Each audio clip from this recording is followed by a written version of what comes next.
Samuel Maignan, le directeur de la coopérative Daisy West, qui va nous présenter les résultats de l'essai vaches laitières, sur la performance des vaches laitières en bio hiver. Voilà, donc je laisse la parole à Samuel. Merci.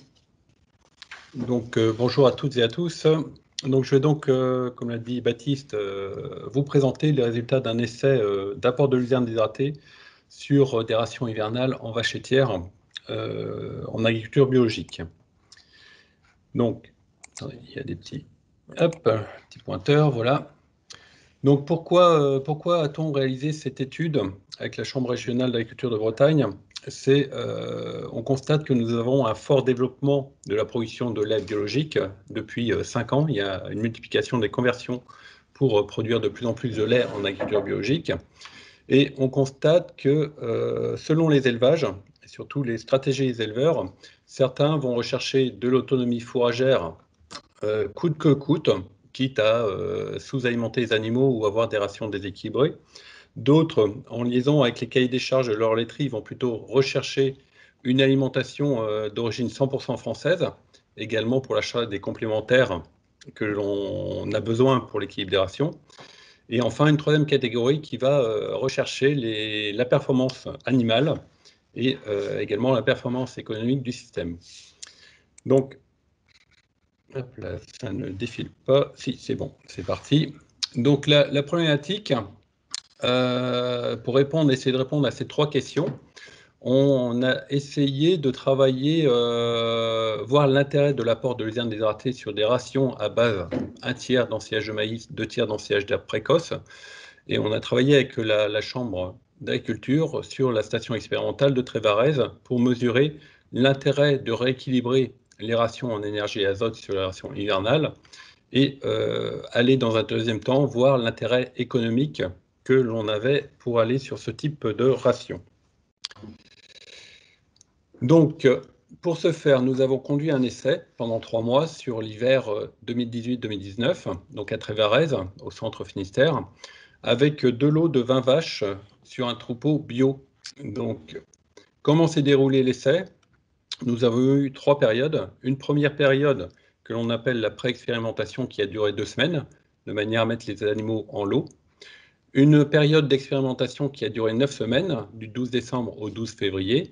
Et enfin, une période post-expérimentale qui a duré 2 semaines pour mesurer l'intérêt, l'effet de cette période d'expérimentation sur la phase post-expérimentale. Donc, en quoi a consisté l'essai? Nous avons comparé l'alimentation témoin et expérimentale avec un apport de 5 kg d'ensilage de maïs. En complément, nous avions de l'ensilage d'herbe de qualité précoce et un apport ou pas d'apport de luzerne. Donc nous avons apporté 3 kg supplémentaires dans la ration pour les vaches qui étaient dans le lot essai. Nous avions également en complément un mélange céréalier produit sur la ferme expérimentale de Trévarez à raison de 900 grammes par vache et par jour qui était distribué sur le robot de traite pour faire venir les animaux au robot et également compléter l'alimentation des vaches. En termes de valeur nutritive, donc pour pouvoir analyser les résultats, on a besoin de connaître qu'est-ce qu'on a distribué exactement en termes de qualité alimentaire et d'éléments nutritifs. Donc on s'aperçoit que l'ensilage d'herbe de qualité récolte précoce était de qualité moyenne, puisque nous sommes seulement sur un niveau de 12,8% de matière azotée totale. L'ensilage de maïs, si l'on regarde, nous sommes à 0,88 UFL pour 38 PDIN et 61 PDIE. Donc ça représente un maïs, on va dire, moyen que l'on peut avoir en Bretagne.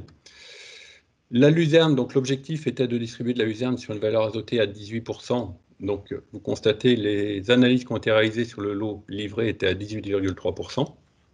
Et enfin, la partie métail, donc, qui était le complément grain qui était distribué au robot, donc avec une valeur azotée également qui n'est pas très élevée, puisqu'elle est à 11,2% de matière azotée, et plutôt riche en énergie, avec un niveau à 1,09.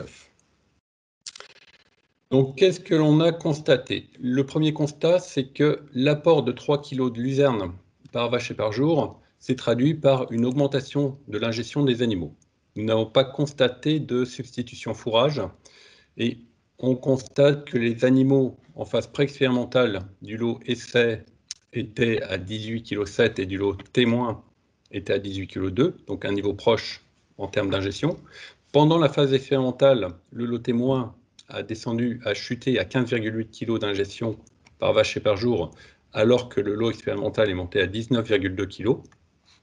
Et en phase post-expérimentale, on constate que le niveau d'ingestion des vaches témoins on continue à baisser avec un niveau à 14,4 kg d'ingestion, alors que dans le lot qui était dans l'expérimentation, l'ingestion a également diminué, mais dans une proportion moindre. Donc, les résultats suivants, si on s'intéresse aux apports nutritifs distribués aux animaux. Donc, le lot témoin a ingéré en moyenne 15,9 kg, quand le lot expérimental a ingéré 19,1 kg de matière sèche.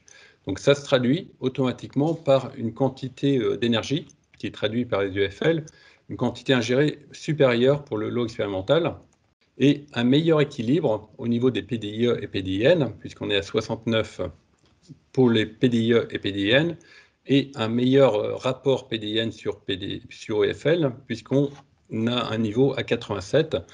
Donc, l'objectif étant de trouver des niveaux supérieurs à 90, voire un peu plus par rapport aux objectifs de production des vaches laitières. Donc, ce qu'on constate, c'est que les apports nutritifs qui ont été permis par la luzerne déshydratée ont permis d'améliorer l'équilibre énergie-azote de la ration, et cependant avec une légère diminution de la concentration énergétique, mais largement compensée par l'augmentation de l'ingestion. Donc, comment ça s'est traduit sur la production laitière? On constate que en phase pré-expérimentale, les deux lots, donc le lot essai en rouge et le lot témoin en bleu, étaient sur un niveau de production équivalent. Pendant la phase expérimentale, le lot témoin a continué à avoir une baisse de la production au fur et à mesure de l'avancée dans l'hiver, sur la ration hivernale, avec une chute également en phase post-expérimentale.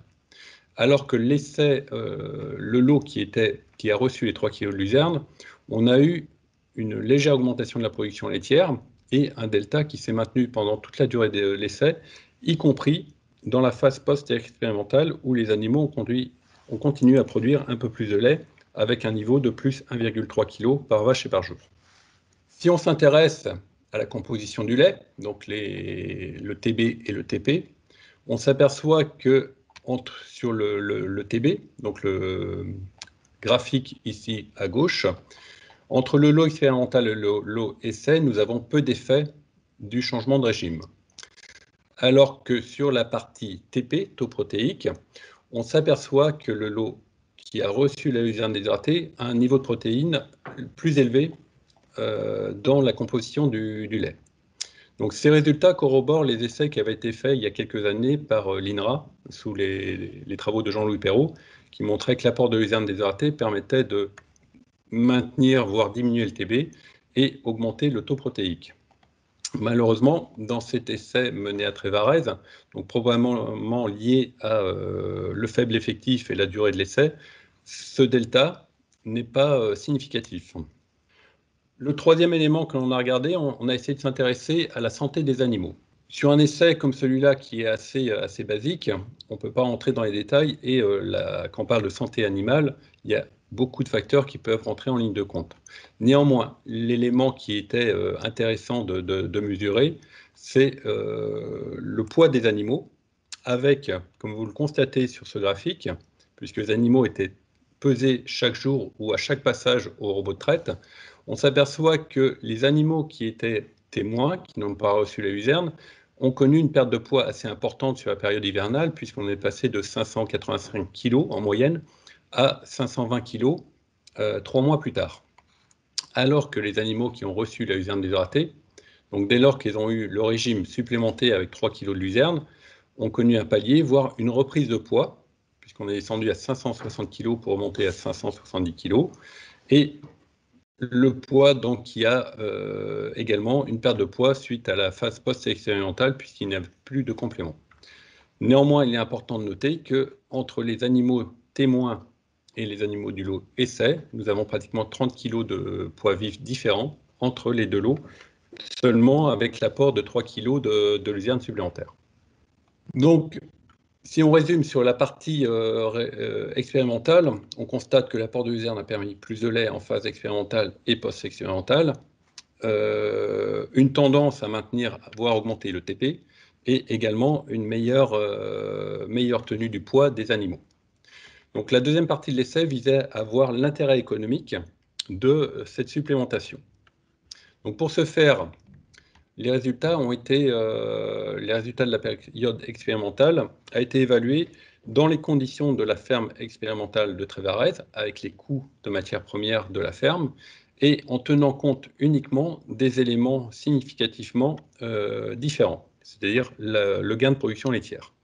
Donc les données économiques utilisées pour le coût des aliments, on constate que sur Trévarez, le coût de l'ensilage de maïs est estimé à 48 € la tonne de matière sèche, donc qui est un coût relativement faible. Le coût de l'ensilage d'herbes précoces également à 69 €, donc on va dire un coût très compétitif de la production sur l'exploitation. Le mélange céréalier à 275 € par tonne.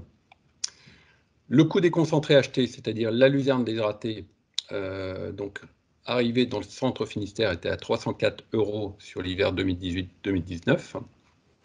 Et en parallèle, il convient de voir les critères de paiement du lait, donc avec un prix de base du lait à 483 €, la plus-value pour les points de TP supplémentaires de 6,60 € et la plus-value pour les points de TB supplémentaires de 2,60 €. Donc avec ces éléments-là, ça nous permet de calculer la marge sur coût alimentaire. Donc l'effet de l'apport de la luzerne a permis d'améliorer le chiffre d'affaires de 90 centimes par vache et par jour pendant la période expérimentale, mais également a permis d'améliorer la marge, le chiffre d'affaires de 70 centimes par vache et par jour sur la période post-expérimentale. En parallèle, on constate que l'apport de luzerne augmente le coût alimentaire de l'ordre de 1 € par vache et par jour. Et en arrière-effet, nous avons cette augmentation qui est réduite à 10 centimes, qui est liée uniquement au fait que les animaux ont continué à ingérer un peu plus de matière sèche, et donc on a un coût fourrager un peu plus élevé. Donc ce qui se traduit par, pendant la période expérimentale, une marge sur coût alimentaire qui est légèrement dégradée, mais qui est largement compensée par l'arrière-effet, puisqu'on gagne 60 centimes au final par vache et par jour sur la période post-expérimentale. Donc ça va donc se traduire par une marge sur coût alimentaire retraduite sur un troupeau de 75 vaches laitières pendant 3 mois, donc avec un gain de 606 € en phase post-expérimentale et une dégradation de 340 € pendant les 3 mois de l'expérimentation. Donc au final, on a un bilan positif d'un point de vue économique dans ce contexte. Donc pour aller plus loin, nous sommes intéressés à faire une matrice de gains, de manière à voir à partir de quel moment il est intéressant économiquement de compléter l'alimentation avec de la luzerne déshydratée en fonction du prix du lait et du prix de la luzerne. Donc si nous prenons un exemple, si le lait est rémunéré sur une base de 500 € la tonne, ou les 1000 litres de lait, avec un prix de luzerne déshydratée à 280 €, pardon, on arrive à un gain sur le troupeau de l'ordre de 342 €. Donc si demain le prix du litre de lait bio est payé sur une base de 550, on conserve un niveau de rémunération de prix de la luzerne à 280 €. Nous avons un gain sur une exploitation laitière de 75 laitières de l'ordre de presque 1000 €, soit 960 € dans le cas de figure étudié. Donc de manière générale, ce qui ressort de l'étude, c'est que le prix de la luzerne dans un système d'achat ne doit pas dépasser 60% du prix de base du lait pour que ce soit intéressant sur le plan économique. Encore une fois, en s'attachant uniquement aux gains de la production laitière, c'est-à-dire aux éléments qui étaient significativement différents dans notre essai. Nous sommes également intéressés à voir l'intérêt économique de l'apport de luzerne dans une situation où le producteur produit sa luzerne directement sur son exploitation. Donc la contrainte est bien entendu d'être sur une exploitation qui est à proximité d'un outil de séchage, de déshydratation. Donc, qu'est-ce que ça donne en termes de résultats dans un système comme celui-ci? On va avoir des charges supplémentaires comme liées à la culture de luzerne, donc soit 254 € dans le cas de figure d'un troupeau de 75 laitières, une prestation de déshydratation qui intègre le séchage, la récolte et le retour du produit rendu ferme pour que ce soit prêt à l'emploi pour l'agriculteur. On a un gain qui va se produire au niveau des primes des aides à la déshydratation. On va avoir les primes au maintien des prairies temporaires à base de légumineuses pour 286 €. On va avoir une marge en moins par le remplacement d'un mélange céréalier destiné à la vente par de la luzerne, donc une diminution de la marge de 1 439 €. On a également la perte de l'aide liée au maintien de l'agriculture biologique en culture annuelle, ce qui fait au final sur l'impact sur l'assolement de l'exploitation, on va avoir une diminution de la marge culture de l'ordre de 4 358 €. En revanche, si nous considérons la marge sur coût alimentaire de plus 90 centimes par vache et par jour, pour un troupeau de 75 vaches pendant 3 mois, nous allons avoir un gain de 6 300 € de gain sur la production laitière, ce qui fait au final pour une exploitation laitière type, un gain, une amélioration du résultat de l'ordre de presque 2 000 € sur exploitation. Donc ce qui n'est pas neutre pour une exploitation, on va dire, de cette dimension. Donc, ce qu'il faut retenir, c'est que l'incorporation de 3 kg de luzerne déshydratée dans une ration à base 1 tiers en sillage de maïs et 2 tiers en sillage d'herbe ont permis une meilleure concentration en azote de la ration et donc un meilleur équilibre énergie-azote. Ça s'est traduit par une amélioration de l'ingestion des animaux. Donc, ils ont ingéré en moyenne 2,9 kg de plus de la ration quotidienne. Et ça s'est traduit, cette ration a été transformée en 1,9 kg de lait de plus par vache et par jour. En complément, on a aussi observé un arrière-effet avec plus d'ingestion pendant la période post-expérimentale et également un maintien de lait plus important sur la période post-expérimentale. Et chose qu'il faut noter également, des animaux avec moins de perte de poids, donc potentiellement en meilleure santé. Si on pose la question, est-ce que c'est rentable économiquement dans le contexte actuel? Donc, lorsqu'on est dans un système achat de luzerne déshydratée, le prix de la luzerne doit rester, pour être économiquement rentable, inférieur à 60% du prix du lait, donc ce qui est le cas dans la plupart des années, si on regarde depuis 3-4 ans. Et en revanche, dans un système de production de luzerne chez soi, avec une prestation de service en déshydratation, on constate que l'incorporation de luzerne dans la ration est toujours rentable, quel que soit le prix du lait, bien entendu, sans avoir de dégradation trop importante du prix du lait.